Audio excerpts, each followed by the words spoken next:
Hello students, this is the video solution of current electricity. इसमें हम लोग previous year के आए हुए क्वेश्चंस को डिस्कस करेंगे और ये इस सीरीज का पार्ट 2 है। करंट इलेक्ट्रिसिटी का पार्ट 1 का वीडियो ऑलरेडी रिलीज हो चुका है, जिसमें हमने 1 से लेके 10 तक के क्वेश्चन सॉल्व किए हैं। उसका लिंक मैं डिस्क्रिप्शन में डाल रहा हूँ। डिस्क्रिप्शन में ही आपको प्रीवियस ईयर के जो क्वेश्चंस है उनकी शीट मिल जाएगी, तो पहले आप उनको देखिएगा, एक बार खुद से ट्राई कीजिएगा, फिर जो क्वेश्चन आपसे नहीं बने उन क्वेश्चन के लिए इस वीडियो सॉल्यूशन को रेफर कीजिएगा। चलिए देखते हैं कैसे क्वेश्चन आपके नीट में पूछे गए हैं। As you can see, this question was asked in AIPMT 2010। इस क्वेश्चन में क्या दिया हुआ है देखो कि a potentiometer circuit is set up as shown. So there is a potentiometer circuit and it is given. देखने में बड़ा भारी लग रहा है भाई।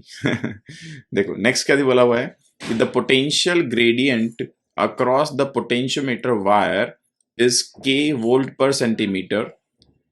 The ammeter present in the circuit reads 1 ampere when the key is switched off. यहां इसकी रीडिंग आ रही है बेटा 1 एम्पियर, जबकि ये जो दोनों की हैं ये दोनों की स्विच्ड ऑफ है। जब दोनों की स्विच्ड ऑफ है तब यहां पर 1 एम्पियर करंट फ्लो हो रही है।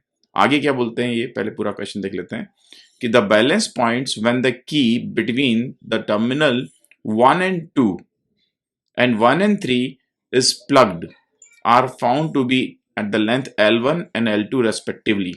The magnitude of the resistance R and X are then equals to. So you need to find out the value of the magnitude of resistance R and the magnitude of resistance X. ये आपसे पूछा है। तो आप देखिए, जब आप इन keys को ओपन रखेंगे तो इसका मतलब ये हुआ कि इस नीचे वाले सर्किट का ऊपर वाले सर्किट से कोई कनेक्शन ही नहीं है, राइट। और जब इनका कोई कनेक्शन नहीं है तो इस सर्किट में करंट जो फ्लो हो रही है दैट इज व्हाट 1 एम्पियर। ये आपको दिया हुआ है। अब इन्होंने केस फर्स्ट में क्या बोला बेटा कि 1 and 2 को क्लोज कर दिया। जब 1 and 2 को क्लोज कर दोगे तो अब होगा क्या कि यहां पर जो बैलेंसिंग लेंथ आ रही है दैट इज L1, ये बैलेंसिंग लेंथ आ रही है, राइट। तो अगर आप 1 and 2 को क्लोज कर देंगे तो ये यहां पर जो पोटेंशियल डिफरेंस है ना, ये पोटेंशियल डिफरेंस यहां अपीयर हो जाएगा, यानी ये बैलेंस करेंगे दोनों एक दूसरे को।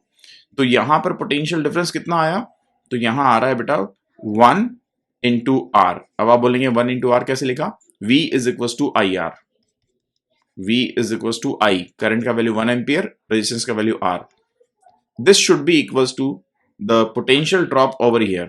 तो यहां पर potential drop per unit length है k वोल्ट पर सेंटीमीटर और L1 लेंथ पर बैलेंस हो रहा है, इसलिए बन जाएगा ये k इंटू L1। इसका मतलब R का वैल्यू आ गया k इंटू L1। देखते हैं ऑप्शन में कहीं दे रखा है क्या। तो जब हमने ऑप्शन में देखा तो या तो ऑप्शन ये वाला पॉसिबल है या फिर ये वाला पॉसिबल है, ठीक है। तो एक तो हो गया हमारा। जब दूसरे में जाएंगे तो अभी क्या बोल रहे हैं 1 and 3 आर क्लोज्ड, ठीक है। जब आप 1 और 3 को क्लोज कर दोगे, ठीक है, तो 1 and 3 को क्लोज करने पर क्या होगा बेटा, अब R और X दोनों में करंट फ्लो लग जाएगी। इसका मतलब अब यहां पर V is equal to I into R plus x और बैलेंसिंग लेंथ अब L2 दे रखी है, so is equal to K into L2। अब I का वैल्यू 1 है into R plus x is equals to K into L2। तो यहां पर जो X का वैल्यू आ जाएगा that is KL2 minus R, यानी K इंटू L2, R का वैल्यू K इंटू L1, तो इंटू L1 ये आ जाएगा। तो हमारे पास में ये आंसर निकल के आएगा। बात क्लियर है। Next question, this one was asked in the AIPMT 2010।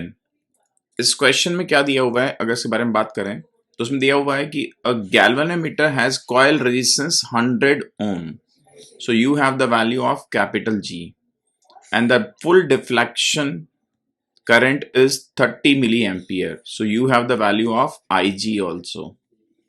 It works as a voltmeter of 30 volt range. The resistance required to be added will be. तो भाई गाइज यहां पर देखो, ये आपका गैल्वेनोमीटर है। इस गैल्वेनोमीटर से हम 30 वोल्ट को मेजर करना चाहते हैं तो यहाँ कितना रेजिस्टेंस इसके साथ लगाना चाहिए, हमसे ये पूछा है। यानी हमें यहाँ इसके दोनों एंड के बीच में जो डिफ्लेक्शन, जो टोटल पोटेंशियल ड्रॉप करवाना पड़ेगा, that would be 30 volt. Maximum deflection current यहाँ से फ्लो करेगी, ठीक है। जब मैक्सिमम डिफ्लेक्शन करंट यहाँ से फ्लो करेगी तो कुछ पोटेंशियल ड्रॉप यहाँ होगा, कुछ पोटेंशियल ड्रॉप यहाँ होगा, और दोनों का सम ये आना चाहिए। यानी IG into G plus R should be equals to 30। और तो G प्लस R का वैल्यू आ रहा है 30 अपॉन IG का वैल्यू क्या दे रखा है बेटा आपको, 30 मिली एम्पियर। मिली ऊपर जाएगा तो 10 पावर 3 बना देगा, यानी इसका वैल्यू आ गया बेटा 1000। तो आपके पास में R का वैल्यू आ गया 1000 माइनस G का वैल्यू कितना है 100। तो आपके पास में जो रेजिस्टेंस अप्लाई करना पड़ेगा that should be 900 ohm, and this would be your answer. Clear? Next question, this one was asked in AIPMT 2010. According to this question, consider the following two statement. Statement number 1, Kirchhoff junction law follows from the conservation of charge. सही बात है, किसी भी junction के ऊपर कोई charge store नहीं हो सकता। इसका मतलब total incoming charge is equal to total outgoing charge, या फिर total incoming current is equal to total outgoing current. ये सच बोल रहा है, absolutely right. Next, Kirchhoff's loop law follows from the conservation of energy. This is also true. Loop law जो है that follows the conservation of energy. So both statements are true. So your answer would be the first option. Clear? Next question was asked in AIPMT 2011. According to this question, a current of 2 ampere flows through a 2 ohm resistor when connected across a battery. The same battery supplies a current of 0.5 ampere when connected across a 9 ohm resistor. The internal resistance of the battery. So guys, हमने क्या किया कि एक battery लिया जिसका internal resistance small r है, इसका EMF E है, ठीक है। इसको कनेक्ट कर दिया एक एक्सटर्नल रेजिस्टेंस से जिसका वैल्यू है 2 ओम, ठीक है। तो यहाँ जो करंट फ्लो कर रही है दैट इज 2 एम्पियर। तो हम जानते हैं करंट इज इक्वल टू हो जाएगा EMF divide by total resistance, यानी 2 प्लस R। ये पहला सीन बना। जब दूसरा सीन बनाओगे आप, तो दूसरे में क्या दिया हुआ है कि अब हमने यहाँ पर इस 2 ओम की जगह पे अप्लाई किया है 9 ओम। तो जो करंट आ रही है दैट इज 0.5, और इसका वैल्यू आ जाएगा E अपॉन 9 प्लस R। ये हमारे पास में सेकेंड इक्वेशन बन गई। अब एक काम करें बेटा, हम दोनों इक्वेशन को डिवाइड कर देते हैं। अगर इन दोनों इक्वेशन को डिवाइड कर देंगे तो हमारे पास में आ जाएगा 2 upon 0.5 is equals to 9 plus R divided by 2 plus R। या फिर हम चाहें तो इसको ऐसे भी लिख सकते हैं कि 4 is equals to 9 plus R divided by 2 plus R। तो ये आ जाएगा आपके पास में 8 plus 4R is equals to 9 plus R, यानी 3R is equals to 1। So R has value 1/3 ohm, और यही आपका आंसर हो जाएगा। क्लियर है भाई? Next question was asked in AIPMT in 2011. According to this question, if the power dissipated in the 9 ohm resistor in the circuit shown is 36 watt, the potential difference across the 2 ohm resistor. इसके across आपको potential difference बताना है क्या होगा, और यहां जो power loss हो रही है दैट इज व्हाट 36 वाट। तो आप जानते हैं पावर इज इक्वल टू होता है V स्क्वायर अपॉन R, या फिर I स्क्वायर R। हम पोटेंशियल निकाल लेते हैं। तो यहां से V स्क्वायर का वैल्यू आ गया बेटा आपके पास में 36 और R का वैल्यू 9, यानी यहां जो पोटेंशियल ड्रॉप हुआ दैट इज 6 into 3 यानी 18 वोल्ट। तो अगर यहाँ 18 वोल्ट का पोटेंशियल ड्रॉप होगा बेटा, तो यहाँ पे जो करंट आएगी वो हो जाएगी 2 ampere. I is equal to V by R, तो 18/9 यानी 2 एम्पियर। यहाँ पर भी 18 वोल्ट का ड्रॉप हो रहा है, तो यहाँ जो करंट आएगी अगेन दिस वुड बी 18/6 यानी 3 एम्पियर। ये दोनों करंट मिलके यहाँ पर 5 एम्पियर करंट बना लेगी। ये 5 एम्पियर करंट यहाँ पर जब फ्लो करेगी तो यहाँ जो पोटेंशियल ड्रॉप होगा उस पोटेंशियल ड्रॉप का वैल्यू आ जाएगा V is equal to I यानी 5, R यानी 2 यानी 10 वोल्ट, और यही आपका आंसर हो जाएगा। Clear? Next question, guys. This one was asked in AIPMT Mains 2011. According to this question, in the circuit shown, if the potential at point A is taken to be 0, so here the potential is taken to be 0. The potential at point B, you need to find out the potential at this point. तो देखो भाई दिया क्या है, यहाँ 0 है तो हम श्योर हो गए कि भैया यहाँ तो 1 वोल्ट होगा, क्योंकि बैटरी का वोल्टेज आपको 1 वोल्ट दे रखा है। यहाँ करंट आ रही है 1 एम्पियर और यहाँ जा रही है 2 एम्पियर। इसका मतलब ये हुआ कि यहाँ से आने वाली जो करंट होगी दैट शुड बी 1 एम्पियर, ताकि ये 1 एम्पियर और ये 1 एम्पियर मिलके 2 एम्पियर बना लें। हमें तो यहाँ पर पोटेंशियल निकालना है, तो यहाँ पर पोटेंशियल निकालने के लिए हमें प्रॉब्लम क्या आ रही है कि इस वाले रजिस्टर का रेजिस्टेंस नहीं दिया हुआ है, तो पहले ये निकाल लेते हैं। इसको निकालने के लिए हम इस लूप में वर्क करते हैं, और इस लूप में यहाँ से स्टार्ट हुए। जब यहाँ से स्टार्ट हुए तो आप देख रहे हैं कि ये हायर पोटेंशियल, ये लोअर पोटेंशियल, तो हम लोग यहाँ लिख देंगे 2 इंटू आर। फिर चले, कोई रेजिस्टेंस है ही नहीं, फिर यहाँ पहुंचे तो नेगेटिव टर्मिनल पहले मिला, इसलिए -2। फिर यहाँ से चले, यहाँ आए तो ये हायर पोटेंशियल यानी पहले पॉजिटिव मिला, तो करंट हुई 1 और रेजिस्टेंस हुआ 2 यानी +2। फिर वापस से यहीं पहुंच गए तो इट शुड बी 0, तो यहाँ पर हमने किरचॉफ्स वोल्टेज लॉ लगा दिया। तो आप देख रहे हैं कि R का वैल्यू 0 निकल के आ गया भाई। जब R का वैल्यू 0 निकल के आ गया तो यहाँ कोई पोटेंशियल ड्रॉप होगा ही नहीं, यानी यहाँ पर अगर 0 है, यहाँ 1 वोल्ट है, तो यहाँ भी 1 वोल्ट आएगा और यहाँ पर भी 1 वोल्ट आएगा। तो पोटेंशियल एट पॉइंट बी कितना आ गया बेटा? 1 वोल्ट, और यही आपका आंसर बन जाएगा। Clear? Next question, this one was asked in AIPMT 2011. According to this question, a galvanometer of resistance G is shunted by a resistance S. So there is a galvanometer, and this galvanometer has resistance G. Now this galvanometer is shunted by some resistance S. Shunt करने का मतलब होता है बेटा कि आपने parallel में resistance लगा दिया है। To keep the main current in the circuit unchanged, the resistance to be put in the series with the galvanometer. मान लेते हैं यहां पे करंट I फ्लो कर रही है बेटा, ठीक है। अब होगा क्या कि जैसे आप इस गैल्वेनोमीटर के साथ में सीरीज में मतलब पैरेलल में एक शंट लगाओगे, शंट हमेशा पैरेलल में लगता है, तो एक शंट लगाओगे तो उसका रेजिस्टेंस रिड्यूस हो जाएगा। अब अगर रेजिस्टेंस रिड्यूस हो गया और करंट की वैल्यू को सेम रखना है, हम चाहते हैं कि करंट तो वही रहे, ठीक है, तो अब हमें रेजिस्टेंस बढ़ाना पड़ेगा, तो हमें इसके साथ में सीरीज में एक दूसरा रेजिस्टेंस लगा देना चाहिए, मान लेते हैं स्मॉल r। ये इस टाइप से लगाएं कि इन दोनों के रेजिस्टेंसेस सेम हो जाएं। इसका मतलब ये हुआ कि यहां पर this G resistance should be equals to the equivalent resistance of this system, तभी तो करंट सेम रहेगा, यानी GS upon G plus S इन दोनों का इक्विवेलेंट प्लस ये वाला resistance R।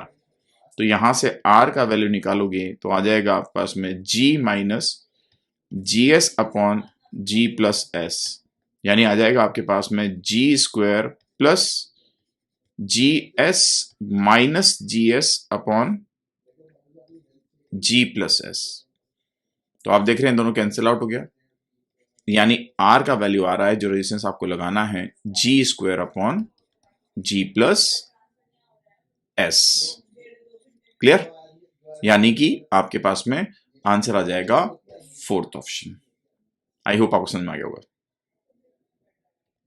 This question was asked in AIPMT 2012. According to this question, a ring is made up of a wire having resistance 12 ohm. So the complete resistance of this ring is 12 ohm. Find the point A and B as shown in the figure at which the current carrying conductor should be connected so that the resistance R of sub-circuit between these points is equals to this. यानी आपको R A B का value दिया हुआ है 8/3। तो क्यों ना एक काम करूं कि मैं इस वाले पार्ट का रेजिस्टेंस R1 मान लूं और नीचे वाले पार्ट का रेजिस्टेंस R2 मान लूं।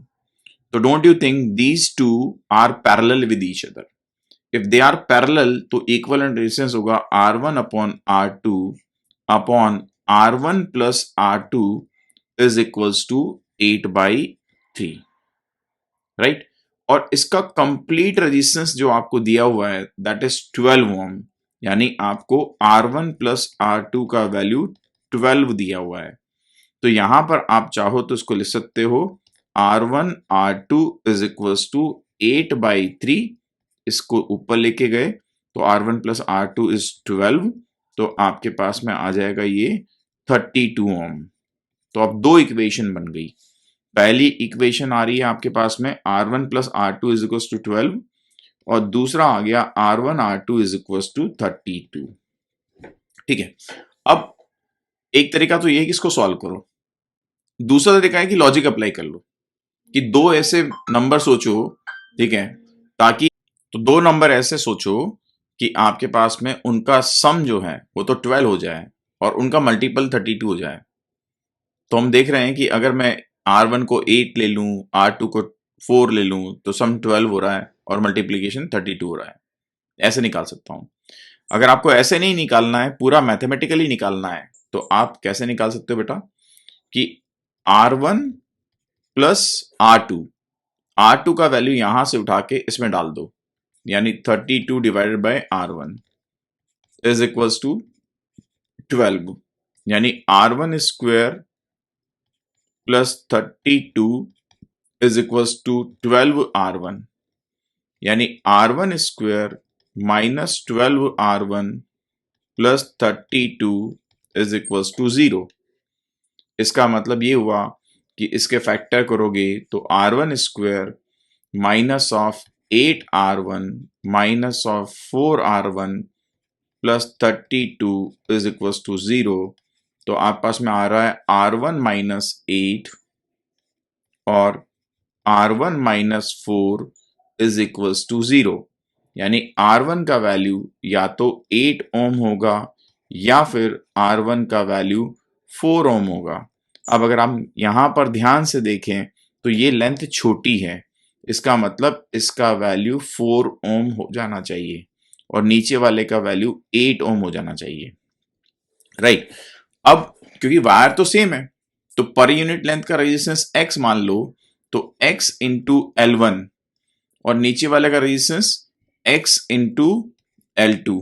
अगर इनका रेशियो निकालेंगे तो x into L1 is R1 and x into L2 is R2 is equals to 4/8, यानी L1 बाई L2 आ जाएगा 1/2। So your answer would be this option. सबसे बढ़िया तरीका था ये कि यहीं से सोच लेते आप तो सीधा यहां पहुंच जाते। Clear? Next question was asked in AIPMT 2012. According to this question, if the voltage across a bulb rated this drops by this, so this percentage is dropped of its rated value, the percentage of the rated value by which the power would be decrease। तो हम जानते हैं bulb की जो power होती है that is V square by R, voltage पे dependency है, राइट? अब इन्होंने रेजिस्टेंस को चेंज करने की नहीं बोला है, इन्होंने वोल्टेज को चेंज करने की बोला है और पावर में होने वाले परसेंटेज चेंज को पूछा है। और ये जो चेंज दिया है इन्होंने लेस देन 5% दिया हुआ है, यानी हम यहां अप्लाई कर सकते हैं delta P/P into 100 should be equals to 2 time of delta V by V plus delta R by R into 100, ऐसा हम बोल सकते हैं। ठीक है, तो आप क्या देख रहे हैं कि यहां पर डेल्टा V बाई वी दे रखा है आपको कितना, 2.5%, और ये दूसरा तो जीरो है, यानी ये जो चेंज आएगा that would be 5%. So your answer would be the first option. Clear? Next question was asked in AIPMT 2012. According to this question, in the circuit shown, the cells A and B have negligible resistances. For VA is equals to 12 volt. R1 is equals to 500 ohm. R is equals to 100 ohm. The galvanometer shows no deflection, यानी galvanometer में कोई current flow नहीं कर रही है, यानी इस circuit में फ्लो होने वाली करंट का वैल्यू 0 हो गया. The value of VB is, और VB आपसे पूछा है, तो गाइज यहां तो करंट फ्लो हो नहीं रही है, इसका मतलब करंट जो भी फ्लो हो रही होगी, मान लेते हैं यहां पर I निकली है, तो सेम करंट यहां जाएगी. तो करंट कितनी फ्लो होगी, पहले करंट निकाल लेते हैं. तो यहां जो करंट फ्लो हो रही होगी that is 12V divide by total resistance 600, इतना एम्पियर यहां करंट फ्लो हो रहा होगा. अब क्योंकि यहां पर कोई करंट नहीं है, तो जो पोटेंशियल ड्रॉप यहां पर होगा वही पोटेंशियल ड्रॉप यहां होगा. So VB should be equals to V, और यहां पर जो पोटेंशियल ड्रॉप हो रहा है V, उसका वैल्यू आ रहा है I इंटू आर, यानी कि 100 इंटू I, यानी आपके पास में बन जाएगा VB is equals to 100 into I का वैल्यू है बेटा 12/600, तो ये कैंसल आउट हो गया. तो आपके पास में VB इज इक्वल्स टू आ गया 2 volt, and this would be your answer. So fourth option is your answer. Clear? So guys, this was the part 2 of your previous year questions from current electricity. बाकी questions के लिए मैं अगला video बना दूंगा, ठीक है, क्योंकि वीडियो की लेंथ काफ़ी ज़्यादा हो जाती है, इस वजह से मैं 20-25 मिनट के वीडियोस क्रिएट कर रहा हूँ, राइट. सो पार्ट 1 पार्ट 2 को भी एंजॉय कीजिए. नेक्स्ट वीडियोस आपको जल्दी मिल जाएंगे. In the meanwhile don't forget to like, comment and subscribe.